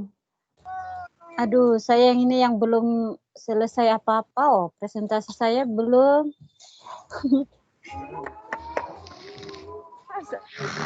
Saya lega sudah hati saya, tinggal siapa ngorok sudah itu. Saya Bu. Masalahnya aduh, Pak Nova lagi nanti nih presentasi. Lepas tuh Pak Koir Saya minggu depan. Belum semua. Ibu Yuli, Pak Nova. Pak Lukas, mana Pak Lukas ya? Pak Lukas, kita punya tugas nanti ya. Minggu depan. Pak Koir. Saya sama Pak Lukas lagi.